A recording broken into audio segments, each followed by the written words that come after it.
আমরা বিশেষ কিছু ছিলাম না, তবে আমরা ভাগ্যবান ছিলাম। যখন আমরা ছোট ছিলাম হাতগুলো জামার ভিতর ঢুকিয়ে রেখে বলতাম আমার হাত নেই। একটা কলম ছিল যার 4 রকমের কালি ছিল, আর তার 4টা বোতাম একসাথে টেপার চেষ্টা করতাম।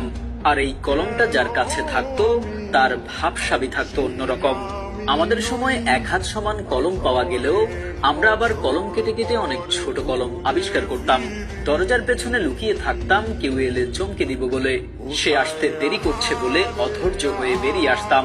রাতে হাঁটার সময় ভাবতাম আমি যেখানে যাচ্ছি 4টাও আমার সাথে যাচ্ছে।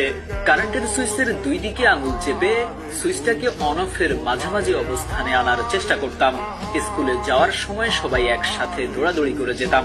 ক্লাসে কলম কলম খেলা, খাতায় ক্রিকেট খেলা, চোর ডাকাত, বাবু পুলিশ, অবু 10-20 খেলতাম।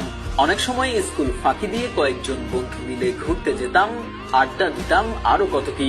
1 টাকার রঙিন বা নারিকেলি আইসক্রিম, হাওয়াই মিঠাই খেতে না পারলে মনটাই খারাপ হয়ে যেত।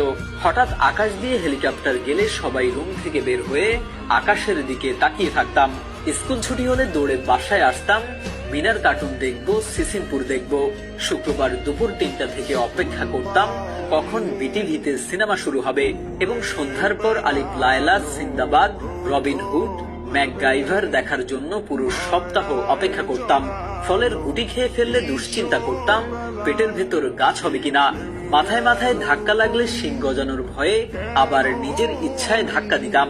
কেউ বসে থাকলে তার মাথার উপর দিয়ে ঝাঁপ দিতাম যাতে সে আর লম্বা হতে না পারে।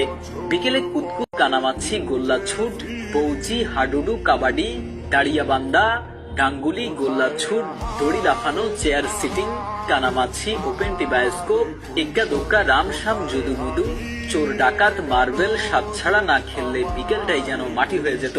কেউ একবার কোনো কিছু খেতে দিলে আরো একবার চেয়ে বসতাম, আর না দিলে বলতাম পানিতে পড়ে যাবি। পাশের কঞ্চি দিয়ে তীর ধনুক বানাতাম পাখি শিকার করার জন্য। বৈশাখী ঝড়ে বাগানে আম কুড়াতে যেতাম, আর বিজলি চমকালেই দৌড়ে বাসায় ফিরে আসতাম। গাছে ঢিল ছুঁড়ে বড়ই পারতাম, দল বেঁধে পুকুরে, খালে, বিলে, ঝিলে ঝাঁপ দিতাম। কেউ চাল, কেউ ডাল, কেউ আলু, কেউ বা মশলাপাতি দিয়ে জোলা ভাতি রান্না করতাম এবং সেগুলো মজা করে খেতাম। ভোরবেলায় দল বেঁধে শাপলা তুলতাম। নারিকেলের ডগা কেটে ব্যাট বানাতাম এবং সেই ব্যাট দিয়ে ক্রিকেট খেলতাম।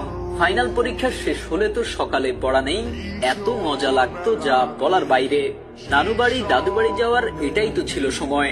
ব্যাডমিন্টন, ক্যারাম, লুডো না খেললে কি হয়। ডিসেম্বর মাস, শীতকালটা আমাদের ছোটবেলায় এমনই কালারফুল ছিল। তবে ডিসেম্বরের 31 তারিখ যতই এগিয়ে আসতো মনের মধ্যে ভয় ততই বাড়তো। ওই দিন যে ফাইনালের রেজাল্ট দিবে তাই আর কি। এমন হাজারো স্মৃতি জড়িয়ে আছে আমাদের ছোটবেলার সাথে। জানিস সে সময় আর ফিরে আসবে না, কিন্তু তারপরও আক্ষেপ যদি আরো একবার ফিরে যেতে পারতাম আমাদের ছোটবেলায়। আমি জানি আমাদের জেনারেশনের যারা আজকের ভিডিওটা দেখছেন নিশ্চয়ই আপনাদের মুখে হাসি ফুটে উঠেছে।